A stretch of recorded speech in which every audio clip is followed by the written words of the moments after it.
I had seen the UMass marching band once when they did Batman. I remember watching that circle at the center of the field that just opened up into the bat with, the Elfman music. And it was just, I was sitting there like, why am I a singer?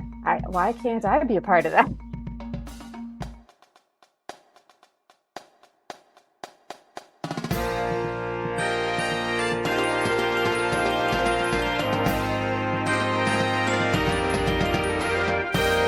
Hello, and welcome to episode 5 of the BandWagon podcast for the week of March 25th, 2024.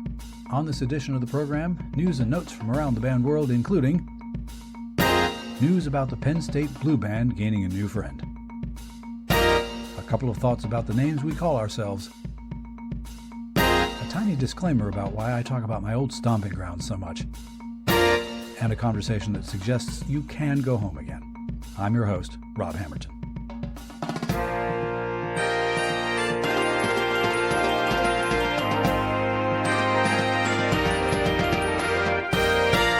Hello, BandWagon listener. These podcasts won't always have themes that permeate a whole episode. This week's episode, though, partly by means of a bit of planning and partly by way of the elements of the universe deciding to line up all at once, involves a through line. And that is references to and stories involving or told by people with whom I go back a ways.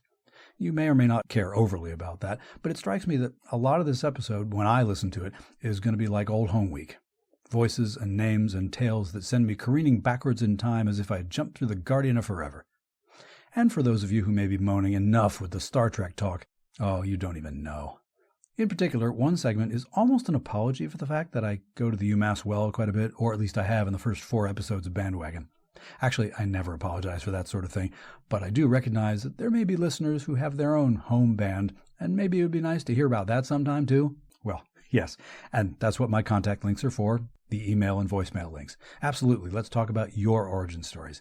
Send me stories, tell me who I should have a conversation with next. But in the meantime, bear with me for one more week. Okay, now go find a reed that doesn't have a crack in it, and away we go. Let's play the first strain.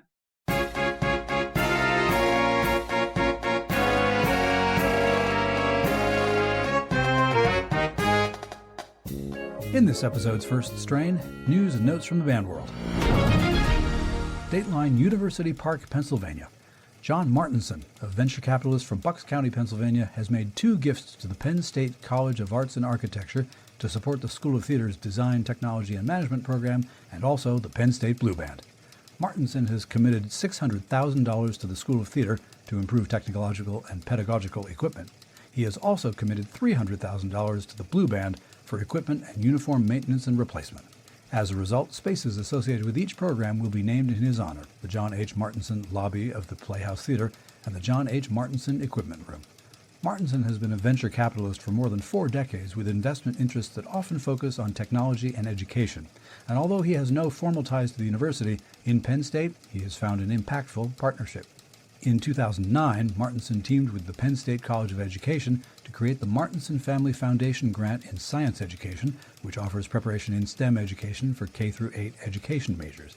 To build on that initiative, he committed $750,000 in 2021 to support STEM Between Us, a hybrid program that provides professional learning opportunities for current and future K-8 teachers and creates STEM enrichment partnerships between the College of Education, school districts, and community organizations that serve students in Pennsylvania communities who have traditionally been marginalized in STEM. The success of that endeavor, Martinson said, has strengthened his connection to Penn State and led to campus visits where he immersed himself in the culture of the university. In addition to enjoying football weekends in the Happy Valley, he said he has discovered the vibrant and diverse arts community by attending theater productions and experiencing the excellence and tradition of the Blue Band. That's news and notes from the band world for this week. If you have a news item you think should be included in this segment, send me a link via email to heybandwagon@yahoo.com. We'll take a quick break now and meet you on the other side. You are invited to keep listening.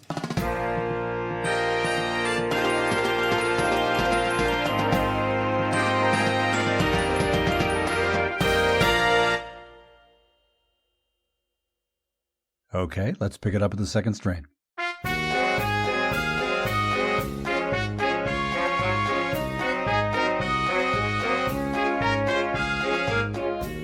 In this week's second strain, a couple of thoughts about, well, what's in a name? Folks who know me will know that I am two things which have throughout my life set me on a path to be seen as, well, the nerd in the room. And they are, in no particular order, band and Star Trek. The band bit you knew. But what you haven't seen is my official 4th grade school photograph, which depicts my 9-year-old red-headed freckled self happily clad in an original series yellow Captain Kirk uniform shirt. Delta-shaped logo over the heart, the whole thing. And no, I'm not including that photo in this episode's show notes. To this day, I'm still not sure why my parents allowed that to happen, but there I am. Such a handsome 4th grade fellow who clearly did not worry about being bullied. Sorry, Mr. Shatner, maybe not that last part. And that same year, I joined the school band. I'm not sure what the third element of the nerd trifecta would be, but I was well on my way at age 9. Meanwhile, back here in 2024, I made an offhand reference early in the very first episode of this podcast, noting the similarities between being a Trek fan and being a band member, particularly our challenges in convincing the mainstream larger world that being one of those is cool. Pointed ears or purple plumes, sousaphones or plastic phaser guns, it all kind of marks us as odd ducks. The trick is to revel in it regardless. But that's hard when the cool kids snicker behind your back, especially when they're not so far behind your back that you can't hear them doing it. But what I got thinking about is how we win back the cool. Specifically, what we call ourselves. Ever since I got to college and was introduced to the term, I have happily referred to myself as a bando. I'm not sure exactly when or where that term first appeared in our lexicon, but I have wondered whether it started out as a term of derision rather than endearment. I've heard band people called bandies sometimes, and at least to my ear, it sounds a trifle derogatory. Now, if the people in your band call to themselves that is fine. I'm not judging, but everybody interprets sounds in their own particular way. Because I am such a hardcore Star Trek fan, I know that in the early days, when the original TV series had been canceled after 3 seasons and then a few years later found a new audience thanks to TV syndication, the fans of the show were referred to as Trekkies. Out here in the future, this term is actually part of the established lexicon and no one bats an eye. In fact, even non-Trekkies know who we're talking about when we invoke the word. But in the late 60s and early 70s, devoted fans of the series balked at that nickname. They thought it was demeaning. They much preferred to be called Trekkers. You hear the difference between Trekkies and Trekkers? I do, and I definitely get it. To their ears, as well as to mine, Trekkers did sound a bit more dignified, more serious. 2 things. 1, both the band activity and the Star Trek universe are a lot of things, but dignified and serious, at least from the perspective of outsiders, may not be immediately seen as amongst them. Yes, Star Trek has told some terrific stories and made very wise commentary about important issues. And yes, music has been written for bands that is influential, groundbreaking, and aesthetically beautiful. But you gotta admit, for a start, in each case, the uniforms can be a touch over the top. But here's what happened sometime between 1973 and now. The Trek fans started to call themselves Trekkies. And maybe it was a case of shrugging their shoulders, throwing up their hands and saying, fine, if you can't beat 'em, join 'em.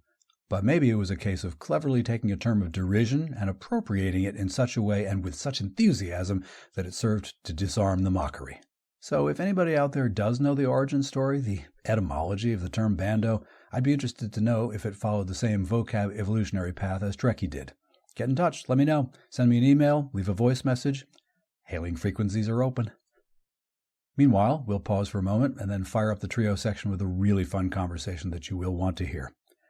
Live long and prosper.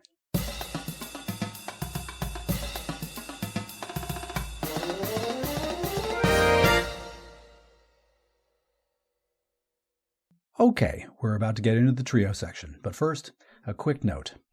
Technology is neutral. It's what you do with it that makes it helpful or dangerous, right? This has been my mantra for a long time. Nuclear power or nuclear weapons, that's the idea. And the technology that we have to play with that makes these podcast things possible, I find wondrous and amazing, and every so often that technology decides that it's going to do what it wants to do. So you fire up the same apps with the same settings and the same setup, just like they taught us to do in science class, only change one variable at a time if you're doing an experiment, and just like we're taught in a whole lot of activities, if it ain't broke, don't fix it.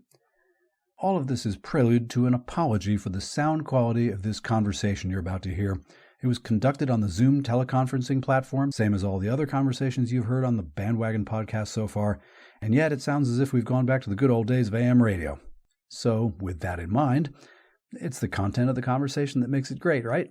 Right? Well, brace yourself for the sound of this, but also get ready to enjoy a fun chat. Here comes the trio.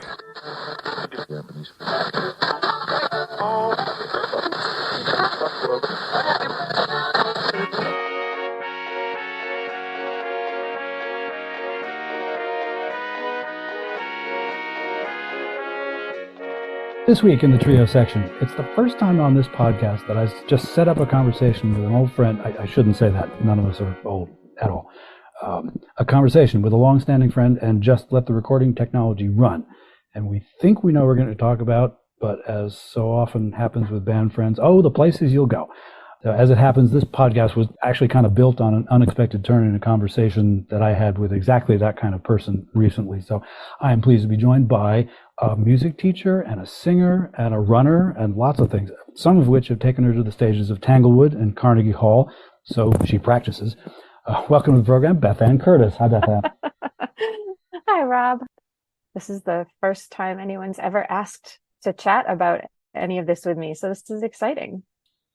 So we kickstart. So this is probably going to be just about as formal as this session gets, but as I have done with a few folks here, I have a few lightning round band questions to pose for purposes of introducing you properly in a band context. So first, what's your primary instrument? And I'm going to be interested in how you answer this question. All right. My primary instrument is voice. That is my first love. It is what I studied. It is what I continue to use the most when it comes to performance. But then my secondary instruments, well, they're secondary in that I don't necessarily perform with them often, would be oboe. And then in college, because marching band bit me and oboe is generally not something you're going to find on a marching field, I joined the pit. And wow, did that kick my butt when I first joined. I didn't even think I was going to make it. And fortunately, Tom Hannum said, here, take this keyboard home with you and practice all summer. And when I came back, I was at least good enough that he allowed me to continue. I have not known that many people whose first percussion ensemble experience has been in a Tom Hannum drumline. And all I can think of is, wow. I felt very honored that he was willing to give me the chance. So I didn't waste that chance. I realized even back then, like before, I didn't know a lot about him, but I knew that, he was serious. And so I knew that to get that chance was probably uncommon and that I had better not squander it. So yeah, I spent a lot of time practicing and I made it. Well, clearly when I first figured out who you are, oboe was not something I thought of because obviously, yes, we're marching, but you sang a little bit in the Phantom of the Opera show, did you not? Yes, that was my very first marching band post-high school experience. I had I had seen the UMass marching band once when they did Batman. I remember watching that circle at the center of the field that just opened up into the bat with, the Elfman music. And it was just, I was sitting there like, why am I a singer? Why can't I be a part of that? And then the next year when Phantom came up and I got asked to sing the Christine Daae part, I was like, this is unusual, but okay. Yeah, I'd like to give that a try. What's your current band-related role? I am the South Hadley High School marching band director and the concert band director and the chorus director and the a cappella choir director and the theater director. No show choir yet, but we're working on it. And actually, I still work with the UMass marching band. I still work with their vocalists. Which is something that has become much more of a thing lately. Yes. I can pretty much expect a call every year. One major difference that is probably obvious to even casual observers who've just been in the football seats for a while is during the George Parks time, there was singing in moments where it made sense. But in the Tim Anderson era, the vocal content has become nearly ubiquitous. There's definitely a difference. But I also think that's an evolution, a time evolution thing as well. When we did Phantom and then Bill Bailey, these were the pioneering vocal things. And then over time, everything just kind of grows as it does. And so here we are. It's entirely possible that the people from one era will look over at the other era and say, from the perspective of, well, the way I remember it is the way it should be. And not necessarily. I have to say not necessarily. I think the growth is, I think it's organic. And I appreciate the change and the adjustment. I don't always like change. Actually, I frequently dislike change. But with regard to vocals and electronics getting involved, I think if you leave that out, you're trapping yourself to be in the past. And there's nothing wrong with the past. I think it's great to pay homage to the past and occasionally do something the way they would have done it, because that's a great lesson for people too. Like, hey, it was very different. So let's have you feel what that felt like. But, we've grown to this place, and I think we should embrace it. So what bands have you been active with in your life, whether playing or whatever? I obviously did high school marching band, the Shrewsbury Colonials. Marching band for Shrewsbury at that time was not at all what I experienced at UMass. And it wasn't that we were a small band, because for a high school band, we were pretty big, around 150. And I did play in the pit then too, but, I had no lessons or knowledge, or I was playing all wrong, but who cares? It was high school. But our director didn't write drill charts. Like, we would just go up to the field and he'd say, okay, take 10 steps that way. And then you guys pass through each other. And it was slow and painful. And I thought I hated marching band. Like, I was a cheerleader too. And I was always so like, I wasn't bummed out, but I was like anxious about getting out of my cheer uniform, which was, cheerleading was so organized and so, I don't know, our director was so on top of things. Like, we were second in the state my senior year. So to go from that to marching band and put, I'd run under the stands, change into my marching band uniform and come out. And I was just always so anxious about what was going on behind me, because it was such a painful process and everybody hated it. None of us hated being at the football game, and none of us hated actually performing. We just hated the process of getting there. Drill by rote. Yes. Is hard. I was grateful I just had a marimba in front of me. Well, I actually had a xylophone. So I was grateful I had a xylophone in front of me and didn't have to learn or not learn. I don't know how they did it. I really don't. Thinking about and imagining it, my brain is exploding. And for 150 people. It's not like it was a band of 20. It was 150 people. And that's the thing. There were years we would go back and there would be an alumni band, and George would stand on a ladder and sort of do that same sort of thing. But A, there were fewer of us, and B, there wasn't that much to do. It was maybe find 4 or 5 sets. And also, you were older. You could listen longer attention span, and you knew how to march. In high school, none of us knew how to march. Roll step, we didn't. No, that was not a word that any of us had ever encountered. Horn angles, nope, not a thing. So for Mr. Parks to stand and do that with a group of people that knew how to march, I mean, I'm sure he could have come to my high school and done the same thing with my high school, and we would have loved it. But again, he would have been working with a bunch of people that had never done it. But he knew how to do that.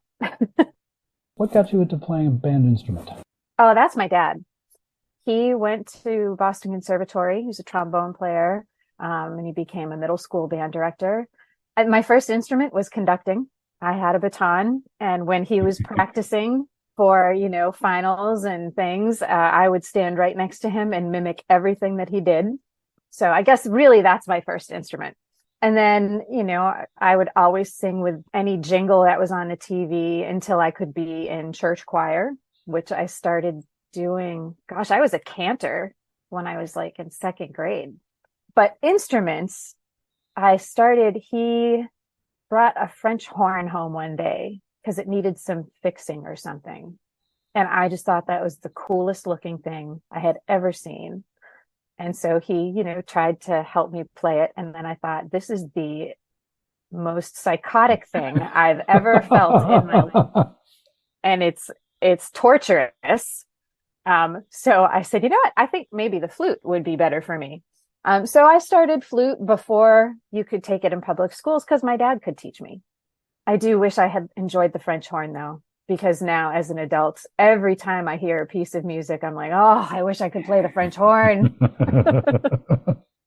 Well, the subject that I've been curious about is one that I'm not necessarily unfamiliar with, because it goes back either 8 or 9 or 10 years that I got to go out and hang out with your crowd and do a little bit of the South Hadley Marching Band experience. And it has occurred to me that you are in South Hadley now, as you mentioned, and you were in South Hadley, and there was a gap. There was. Tell me more. I started in South Hadley in 1997, and I was recruited. The principal from South Hadley got in touch with me and said, hey, you've been brought to my attention, and I really think you should come and apply. And I almost wonder if that was Mr. Parks. I, to this day, do not know how that happened, how I was brought to his attention. But I was teaching in Springfield at the time. And so the principal in South Hadley said, please come and interview. So I did. And I got the job. And South Hadley at that point, so 1997, they were really wanting to build a program. They already had this great marching program. Tom Boats had been there for a long time. Roger Farnsworth had been there before him. So great marching program, but they didn't really have a choral program. Tom did it for a little while, and then they had some other people in with mild success. And then my job was to have great success. That was, I had been charged with, you must make a great choral program. Okay. All right. I can do that. And so for, I would say, I think it was 97. So about 4 years we were building and we were getting bigger. We were up to 2 choirs. Things were going great. And then administrations changed. And so I think this is maybe 2000 or 2001. The administration changes, and all of a sudden, we're not so interested in the choral program anymore. We're not necessarily interested in the marching band program either, but we know that they go out and they're great ambassadors for the school. So we're not going to touch that, but we're going to start cutting back on music. And they cut my position completely. So it went to one teacher. So Tom Boats was now doing chorus again. And Tom said, I've had enough of that. And he went and got a job in Guilford, Connecticut. And so because the way things work, they had to offer the position to me. So I was like, well, of course. I was just getting started and I wanted to keep going. So I took the position back. And so from 2001 until I would say around 2009 or 2010, we were able to maintain the status quo and move forward a little bit. Sometimes there would be 1.4 teachers, or we did get to 2 full-time teachers briefly. And then around 2011, every year they were just chipping away at the program a little bit more and more and more. And finally, in spring of 2017, when they said the band position would still be full-time, but my position was going to go down to 0.4. And it just fell out of my mouth. And I said, well, then I'm not coming back. The vice principal who said that to me was like, really? You're not coming back? And I was like, really? I'm not coming back. And I think that they thought that because I had invested so much time and energy and it was like my child, I think they thought I would just do that. I wanted to just do that, but I also knew that I couldn't wake up and look in the mirror and feel good about that. So I said, you know what, I'm done. I'm not coming back. And so that was spring of 2017. And in some ways, I think the universe knew that I would be terrible at teaching online because, 3 years later, 2020, we're in COVID and technology is very important. And my technology is a piano or a tuner or sometimes Dr. Beat, which still I have challenges with. So to now go online and to have to teach that way, that would have been a disaster for me. So, I left teaching. I had a real bitter taste in my mouth at that point. And so I became a server at a restaurant and made almost the same amount of money doing that as I did teaching. Huh.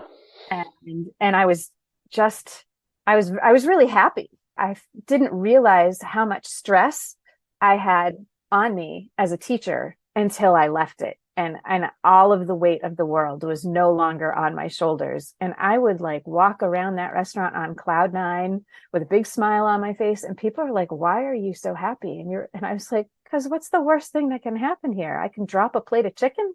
No big deal. I go get another one. I didn't have to worry about so many things. So I just continued with serving for a while and then realized, yeah, this is great, but I'm not really contributing anything to the world here. I'm ready to like start contributing to something again. So I wasn't ready to go back to teaching. I still had a very bitter taste in my mouth. And so I started looking at UMass because there's so many things you can do at UMass. And ultimately I did land in Eisenberg working for the marketing department, and I got to work with students there, which was really nice. Like I was an office manager, but I also got to work with the marketing club, and students would come into the office and need help with things. So I got to do some of that. So that was nice. But again, that's very minimal contact. And I still, although I knew I was being very helpful to the people in my department, that's 11 professors and assistant professors and lecturers. It's a small group of people that I'm really helping. So I decided that I wanted to go back to teaching. And I started looking, and everything I applied for, I either didn't get an interview at all, or I would go to the interview and I would get a call back. Every first interview I took, I went to the next round. And at that point, they would, after that second interview, they would call me back and say, hey, you're great, but you're just too expensive. So I was like, oh, okay. We're here now, are we? Yep. But one of those positions that I applied for, but did not get an interview for, was local. And the person who was teaching in South Hadley got that job. And so now the South Hadley position is open, and I did see it advertised, and I wanted nothing to do with it. I was like, no, I'm just going to do another year at UMass. But the people at South Hadley still knew me. Well, the secretary, the office manager in South Hadley still knew me. And she had been a band parent when her children went to school there. And she, I don't know, I think she just felt like I would be a good fit at this point. So she called me and said, you know that we have a position available? And I said, yep, I do. And she said, well, would you be interested in that position? And I said, nope, not at all. And she understood. And she said, I totally understand. And she said, can I just tell you a little bit about the position now? And I said, sure. So she told me. And at the end, I said, no, I'm still not interested. So I thought it had been put to bed. And then about, I don't know, 3 or 4 days later, she called me again. And she said, you know, we would really like you to apply for the position. The principal would really like you to apply. Would you at least consider applying? And I said, I can apply, but they're going to have to answer an awful lot of questions for me. Like, it's going to be an interview of me, but I'm also going to be interviewing you all because I don't have a good sense that things are going to go well. So I went and interviewed. I asked a million hard questions, and I received what felt like honest answers. Like when they said, can you rebuild this program? We miss having show choir. We miss indoor percussion. I said, I can absolutely rebuild all of that, but are you willing to put your money where your mouth is? And the principal said, I'm willing to do it, but not all at once. She said, I can't add everything back in tomorrow. And I said, that's great because nobody's ready for it to be added in tomorrow, but we do have to start adding it back in slowly over time. And she said, I am absolutely prepared to do that. And she has held true to her word. I said, for this year, we're ready to start indoor percussion again. She said, great, let's make it happen. And here we are. We're heading into that season right now. And it turned out not to be indoor percussion this year. We didn't have quite enough kids for the percussion side of it, but we had more than enough for the guard side of it. So we're doing indoor guard this year. And I can't wait to see them. Everyone's having a great time doing that. So yeah, I'm back, and I feel very supported by the new administration. There's a new principal. There's a new superintendent, assistant superintendent. We have the same vice principal, but now there's 2 of them. And our current vice principal is awesome. He's in such a great place. He's always so willing to help. It's a completely different school. The culture is just very different.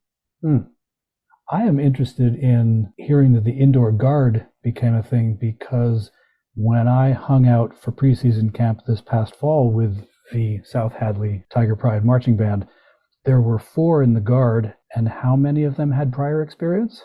0. That's what I remember. So Yeah, 0. that is perhaps, I mean, twice 0 is still 0, so you can't say this. I don't know how many times more impressive that is that indoor guard is happening, but. And they are loving it. They are just absolutely loving it. I think, I'm not 100% sure, but I think what happened is it was very hard to find guard instructors. And the 2 people who did band after I left in 2017 were having a hard time getting an instructor. So I think they eventually just said, all right, you know what? We're not going to have a guard this year. So for 4 years, I think they didn't have a guard. And so when I said, well, I'm sorry, but we're going to have a guard, and that's just the way it is. I'm not doing marching band guardless. So I went and got my friend Rachel to come out of retirement. I say that like she's, 70 years old. She's not. She's like 30. But she came over and the kids just loved her and wanted to be around her. And that made all the difference. So yeah, we have 10 in the winter guard. She came back to it and you came back to it. And Wes Parker also came back. And you also came back. It was like I put the band back together. If Beth Ann says jump, you ask how high. Oh, no, that's not true. There are some conversations where you can see themes developing, and then there are other conversations they just go where they're going to go. But it feels like there's an element of returning to things in here, having been at South Hadley and then getting back to it. And I didn't know, there were timeline things that I had never known anyway. We both were at UMass for however long that was, and now you are back with the Minuteman Marching Band again. I am. I was always kind of peripherally there, but usually in mid-August, lately it's been Ian, will get in touch with me and say, hey, we've got the vocal auditions coming in, so I'm going to send them over to you and you can check them out and let us know your thoughts. And so I do. I listen and I say, well, this is what I think. And then, they go and do what they think, but they certainly have taken what I've said into account. Then we set up times for me to go and work with those vocalists because it has become such a part of what they do. You can't just leave them out there in the wild. Yeah. Because they need someone to focus on them specifically and say, all right, you know what, we can't hear anything here. We need to fix this, or the words are coming across oddly here. Like one of the words they needed to say something about a shirt, but it was not coming across as shirt. And so I was like, okay, we need to fix this. We need to work on the diction for this word, because I don't think you're saying what you're supposed to be saying, but I don't think anyone's hearing it that way. And as with any section, the percussion get their people to help them, and the guard get their staff to help them, and every section needs a set of ears and a gentle advisor. And why not vocals? And with the capacity for vocals being part of the outdoor band thing, like they never were. To me, I hadn't thought of this specifically in this way, but it makes sense it doesn't make sense to just have vocalists with nobody looking after them. Or at best, somebody behind the soundboard who might have ears, but whose training is not necessarily in singing. And I think the other interesting thing is there aren't a lot of vocalists that have marching band experience. Singing with Tanglewood Festival Chorus, and the way that you do that is very different than the way that you sing on the football field. And I always have to keep that, like, okay, who am I working with? Am I working with my high school choir because I have to work with them this way? Am I working with the UMass vocalists because this is outside and this is mic'd, and it changes when you put it in the stadium, and all of those things you have to consider. So a choral director who's never entered a football field would take a little bit of time to get used to how it would be different. What sorts of things do you listen for that you suspect a choral education major might not? I certainly, like I said, I listen for the words, because outside, the way that you say things has to be a little different than the way you say things inside. And then I have to watch the performers, because it's marching band after all. It's all about the viz. And so, yes, you have to sound good, but you also have to look amazing while you're sounding good. And you have to look amazing to the people in the last row, just as much as you have to look good to the people in the front row. So that's another piece that we spend a lot of time talking about. And the other thing is mic technology. I think a lot of choral directors don't think about that. And I didn't either at first until I realized, oh, the way I use this thing really matters. Okay. But so I have to spend time teaching them. My favorite thing is, no, you don't have to sing at 100% volume into the microphone. We need to let the microphones do the work for you, because if you try to sing over the band, every time we mic you, it's going to be different. And also you're going to lose your voice. So a lot of mic technique goes into it. It's one of those things that I feel like was obvious, but I didn't think of it until it was described to me, and now it seems obvious. Well, and it took time for it to be obvious to me. It was a new thing when I started doing it. And, I had to go stand in all different places, and it took me a long time to learn it. But now I've mostly learned, but I still learn new stuff all the time. Isn't it intimidating for a chorus person? A person does chorus for a few reasons, but one of them is that they like the camaraderie and being one voice of many. And when you put a mic in front of them, we've taken that away. All of a sudden, you are not one voice of many. You are one voice. And it's really intimidating. It's not unlike when you've got the camera down low on the sidelines at a bowl game halftime, and they focus strictly on that baritone player. And that baritone player is not going to be proud of that moment, and it's going to be immortalized on YouTube forever. Forever.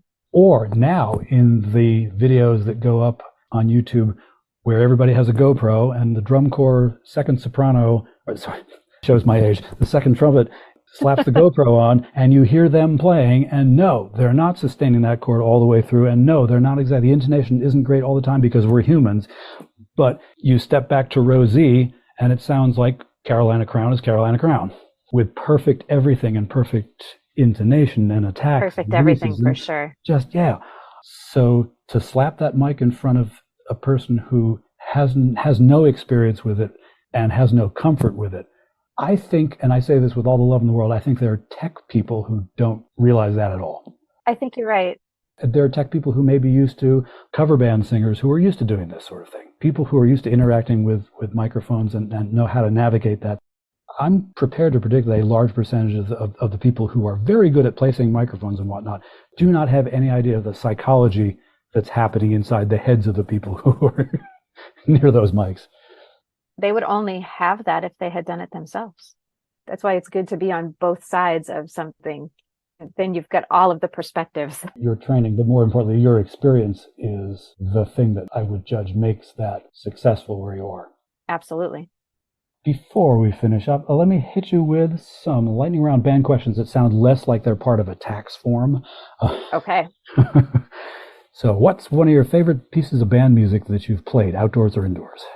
Well, my guilty pleasure piece is Brass Machine. I loved playing Brass Machine. I was on the low end of the marimba, and I just loved the do, do, do, do, do. And I just got to play it over and over. It was groovy. It was so fun to just be in that groove. And then to have all the trumpets behind me, like doing their trumpet thing. As a soprano in the real world, I appreciate trumpets because we're the same people. And I loved in concert band the Holst First Suite in E flat. Love it. I could play. I can't play it very well anymore. Some of it's too hard for me now. But back when I could play my oboe that well, I just loved playing that piece. Absolutely loved it. Flip side, what's a piece of band music that you haven't played but you would like to? Apocalyptic Dreams. It's who heard it? I heard it at South Hadley back when Tom Boats was the band director, and back when South Hadley kids could play level 5 and sometimes level 6 music. They played this Apocalyptic Dreams thing, and I remember sitting in the office just listening to it, wishing that I could be part of it. It's 3 movements. I think it's by Gillingham. The movements are all completely different, and there's beautiful moments, and then there's really big sort of scary moments, and it's a great piece of music, and I would love to play it someday. Is there a band that you'd love to perform with that you haven't, either because you're not the right age or not in the right place or don't live in the right century? I would love to have been a part of I think it was 1991 Star of Indiana. That was the year they did Pines of Rome. Isn't that interesting? You're not the first person on this podcast to say that. No. How incredible. To me, it makes total sense, but I'm just interested in why people feel that way. Interestingly enough, the first memory I have of watching that is The Guard. Just watching the incredible, the spinny things with all the, like there were no lights on it, but because of the mirrors on it when you would spin it. So yeah, that caught my attention. But the drill, is that Singali? I think it was.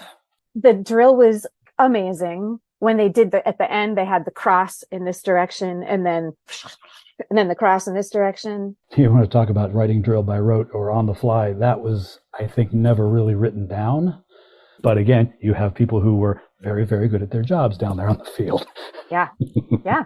So The Guard and that, and then just the sound, the wall of sound. In 1991, that wall of sound was something I had never encountered before. And you heard it live. And I heard it live. And I was like, oh, I want to do that. This is getting to be one of my favorite questions. Tell me one of your favorite band stories. I don't think it's possible that I have a favorite band story. I think that what makes especially marching band so special for me is not any one big story. It's all of the little things, the going to Brugger's at, right when they open and getting all of the bagels for your bus because you're the best mom, or singing Non Nobis with the whole band and the skies are about to open up in deluge and you have to run as fast as you possibly can to the Mullen Center so that, the woodwinds don't die, or singing bus songs. Oh my goodness, bus songs. Who would have thought that was an important thing? Oh, it's so important. Do they do that anymore? I don't know, but I loved them. Or the most important moment for me ever was at Colt Stadium when Mr. Parks was talking about his dream. And he basically said that we were his dream. I mean, the whole band in that moment, almost like we could have cried a river instantly, except we knew we had to go on the field. Yeah. And I was a TA at that point. So like, I wasn't his dream. At that point, it was, the kids in the band that were the dream, but I still felt like part of that. So it's all of those things put together that are my favorite story. Any one of them alone doesn't have as much foundation to stand on. It requires all of them. And have you got a favorite band life lesson or a bit of wisdom that you found useful outside of band? Always. You never get a second chance for a first impression. That is something I say to my students all the time. Especially this year, because we went back to US bands. We did USSBA when I was there, and then they switched and went to Micah. And when I came back, I said, no, I'm going back to US bands. And so I had to constantly remind my kids, hey, no one's seen South Hadley in 5 years. They don't have any clue. And we're never going to get a second chance for our first impression. So you have to go in there and give everyone the best impression possible. And just in general in life, because I might never meet that person again. And what if the only impression that person has of me is that I'm a flake, or that I don't bring a pen to an interview, or little things like that. BETH AYN CURTIS, I'm so glad we had this time together. I am too. I'm really grateful. I spend a lot of time talking about choir and working on my choir stuff, but I never really talk about marching band stuff. With regard to me, I always talk about other marching bands or drum corps or whatever, but I never really get into how I ended up where I am. So that was kind of fun. And may you and that South Hadley crew continue to treat each other well. They're phenomenal kids. They always have been. Always. I've met them. She's not lying. Well, thanks so much for making the time. My pleasure. Okay, one last break, and then we'll head for the finish line. Thanks to you, listening out there, for staying with me.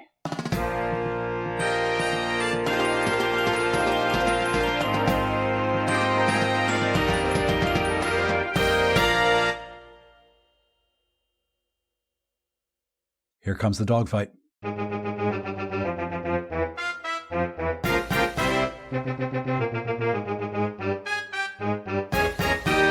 This week's Dogfight is not another band-related internet rabbit hole of the week.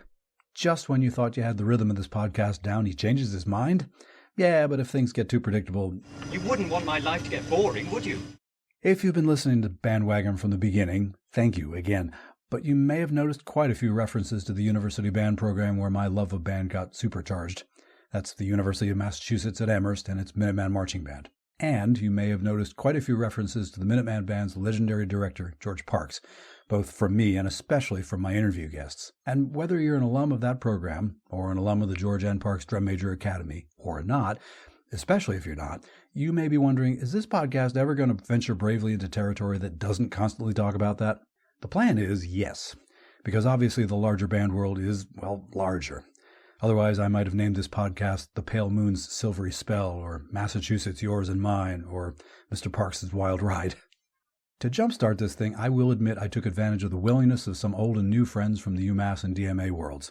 And in publicizing the podcast, I first talked it up on the old Facebook machine, and if you were to make a Venn diagram of all the various spheres of my life, public school, summer arts, college band, professional career life, church gig, and those Facebook friend Venn diagram circles were sized relative to the sheer number of people in them, well, the UMass and DMA circles would rather dominate the landscape. There are other circles specifically related to my band life that would be quite large too: Delaware, Boston University, Holy Cross for starters, and they will get lots of attention as well as this goes forward. But pound for pound, UMass is still the beast in the room. So, for my Delaware and BU and Holy Cross friends, and for anyone else who lives in one of those non-UMass, non-DMA circles, if you're still with me, be reassured, your day is nigh. But, I guess, do forgive a fella for falling back on the band program wherein he kind of grew up, and which gave me lots of opportunities to get involved in the band world such that I was able to connect with other band programs and make lots of cool friends who live in those Venn diagram circles. We've all got that band, which, when push comes to shove, we identify as our origin story, which we call home. And that one's mine. Okay, one last pause, and then we'll wrap things up for this week. Thanks for continuing to listen. To wrap up this week, let's take the CODA.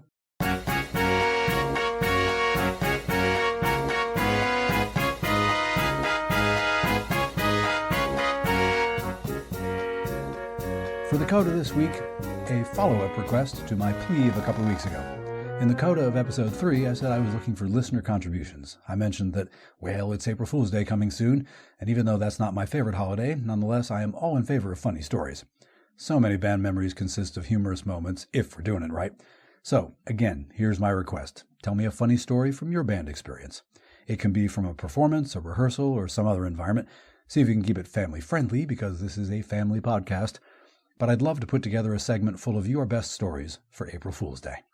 If the story is shorter than 90 seconds, you can tell it vocally by going to speakpipe.com/heybandwagon and recording a message. Or you can type up the story and send it in an email to heybandwagon@yahoo.com.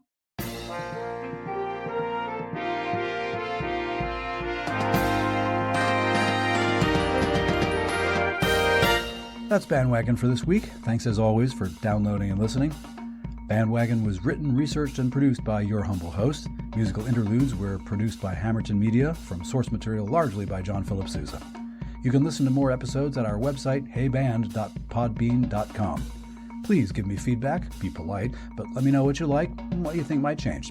Tell me your best band story, or suggest a topic for a future episode, whatever you like. You can do that using our email address, heybandwagon@yahoo.com. Or leave us a 90-second voice message by going to speakpipe.com/heybandwagon. Be aware that we do reserve the right to include your message on the podcast unless you say otherwise. All those contact links and links to our news items, conversation topics, and my interview guest, BETH AYN CURTIS, can be found in our show notes. Please share the show on social media, and thank you for that. If you enjoy this podcast, get someone else to listen as well. As it turns out, word of mouth is the best recruiting tool. And to keep up with us every week, subscribe to BandWagon on the Podbean app, Apple Podcasts, or wherever you get your podcasts. And please give us a 5-star review. It really helps other people to find the show. For now, take care, stay in touch, stay in tune, and we'll do this all again next week. I'm Rob Hammerton. Detail, Fallout.